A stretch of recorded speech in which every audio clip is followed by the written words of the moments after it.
everyone, this is Italia from the Mexica movement, and today I want to talk about Nican Tlaca unity.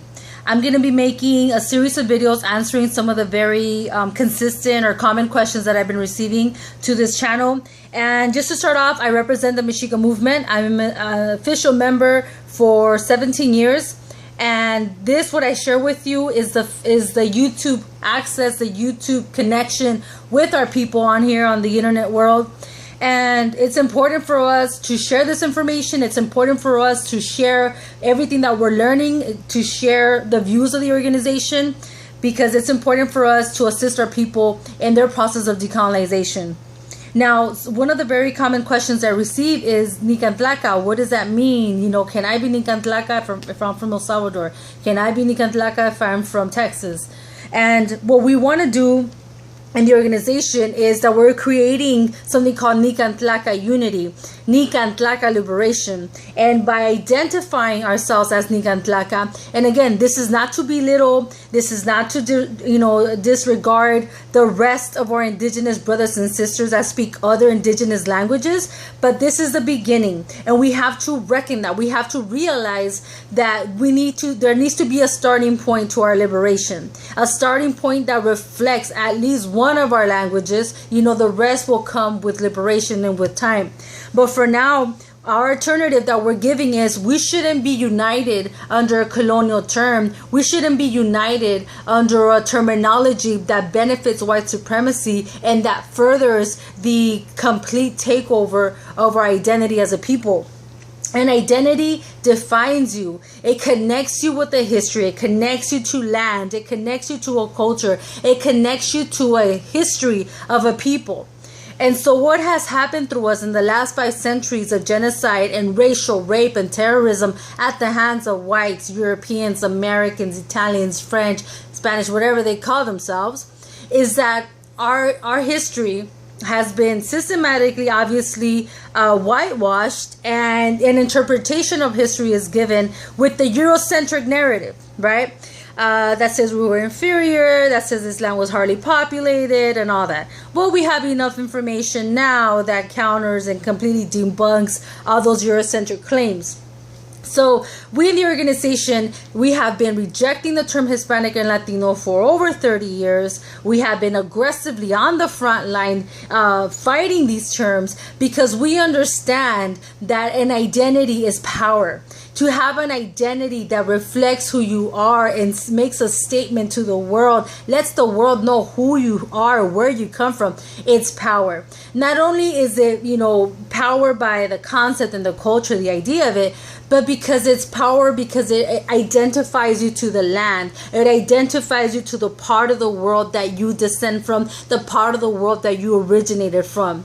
And so what we have here is, after 5 centuries of genocide, racial terrorism, white terrorism on our continent, is that we have the survivors of that genocide, which is us, right? The mixed and full-blooded indigenous people, those that are known as Mexican, Central American, Native American, South American, all these identities, right, created by Europeans, that they butchered our continent, they played monopoly with it geographically, they colonized it, they shared our land among each other, thieves sharing the wealth that they stole. And so what we have now is a power of identity, who the power of definition. The power of definition has been Eurocentric, and it represents a white supremacist model of organization, of demographics, of politics. And we as an indigenous people, we and the people in the Mexica movement, we as Nican Tlaca people, we are introducing our people to the concept of Nican Tlaca. Nican Tlaca comes from the Nahuatl language, and yes, we know that not everyone on our continent spoke it, but we need to begin somewhere. We need an identity that honors ourselves, our ancestors, our land, our connection, our identity, our definition of our existence on our continent without any European touches, without any European infection of our identity. And so that's what we're doing for our people that are from El Salvador, that are Hopi, that are from Tegucigalpa, that are from Bolivia, that are from Peru. All of us share in common, those of us that are not 100% direct descendants of Europeans, but we share the foundation of being an indigenous people. We share the foundation of being here for thousands and thousands of years. Each of us, through our distinct ways, developed our civilizations. We shared a lot of times very common foods, very common concepts, ideologies, theologies, philosophies. And so through the process of European terrorism and European invasion of our lands, we have been stripped of our identity to connect to this land. And so they want us to not define ourselves based on who we are in our own land, but instead they want to define us by what defines them. And in fact, what they're doing psychologically is don't identify here to your land, identify to our land. Don't try to claim your land. You know, our land is already in Europe. Don't try, you could claim that, but don't claim this land. And so what happens is that you have millions of our people falsely identifying themselves as Hispanic or Latino. And what that does to us is that we completely disconnect ourselves. We completely separate ourselves from our true history and our true identity, which exists here on this continent.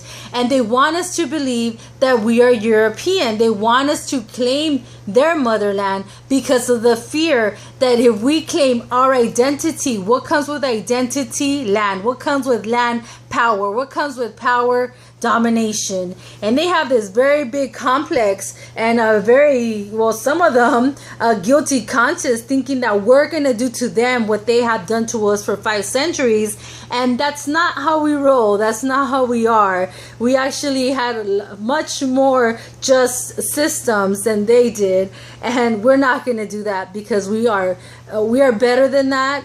We have no need for that. We want liberation, and liberation in a way that's gonna celebrate who we are without having to kill millions of people like they did. And let's not forget that we are on our own land, and we as indigenous people, whatever part of this continent you are, we are one people. We are one people separated by European borders. And the Mexica movement is introducing this concept of Nican Tlaca. Nican Tlaca wasn't an identity that defined us before, because obviously we didn't have this presence of European terrorism on our continent. But it's a concept that we can take on now. It's a concept that we can use to unify ourselves in a decolonizing way, and in a way that asserts our identity and asserts our rights to our land. This is Citlali from the Mexica movement, answering one of the very common questions about what is Nican Tlaca. I hope you enjoyed this. I will be making more videos soon, answering other common questions that I've been receiving. Stay strong, stay decolonized. Mexica movement.